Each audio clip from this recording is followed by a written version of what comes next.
Welcome back. તો ગાંધીનગરમાં ADC બેંકની સ્થાપનાને 100 વર્ષની જ્યારે ઉજવણી કરવામાં આવી રહી છે ત્યારે કેન્દ્રીય ગૃહમંત્રી અમિત શાહ પણ અહીંયા આવ્યા છે અને હાલમાં મુખ્યમંત્રી ભૂપેન્દ્ર પટેલ કરી રહ્યા છે સંબોધન। સીધા જઈએ।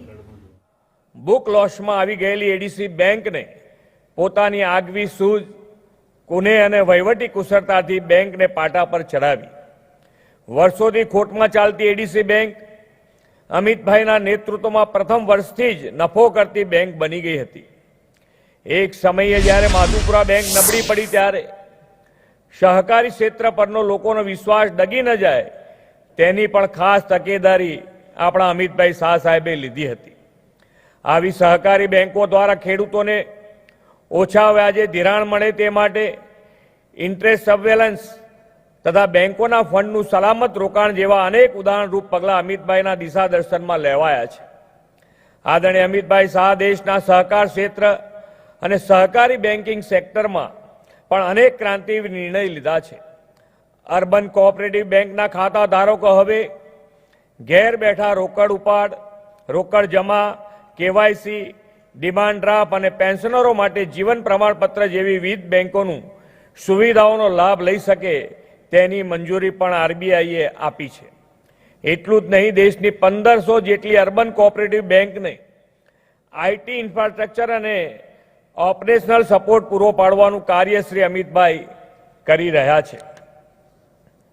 એડીસી બેંક પણ લેટેસ્ટ ટેકનોલોજી સાથે તાલ મિલાવતા હવે ક્લાઉડ બેઝડ બેન્કિંગ સોફ્ટવેર સાથે આધાર અનેબલ પેમેન્ટ સિસ્ટમ પર કામગીરી કરી રહ્યું છે।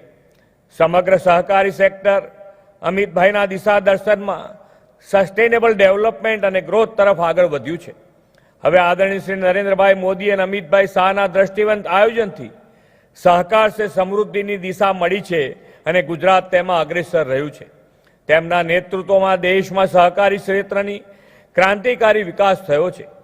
સહકારિતા વચ્ચે સહકાર એક કોઓપરેશન એમોંગ્સ કોઓપરેટિવની મુવમેન્ટથી સહકારી બેંકો વચ્ચેનો તાલમેલ વધ્યો છે।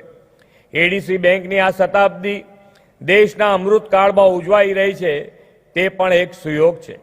2047માં જ્યારે આપણે આઝાદીની શતાબ્દી ઉજવીએ ત્યાર સુધીમાં વિકસિત ભારતના નિર્માણનો વડાપ્રધાન શ્રી નરેન્દ્રભાઈ મોદીએ સંકલ્પ કર્યો છે। આપણે સૌ સહકાર, સૌના વિશ્વાસ અને સહયોગથી વિકસિત ગુજરાત બનાવીને વિકસિત ભારતનો સંકલ્પ પાર પાડીએ। એડીસી બેંક પણ 2047માં 125 વર્ષ પૂર્ણ કરવા તરફ પ્રગતિના નવા સોપાનો સાથે પોતાની વિકાસ કૂચ માન્ય અમિતભાઈના દિશા દર્શન અને ચેરમેન શ્રી અજયભાઈ પટેલના માર્ગદર્શનમાં અવિરત જારી રાખે તેવી શુભેચ્છાઓ સાથે વિરમું છું। ભારત માતા કી જય। વંદે માતરમ।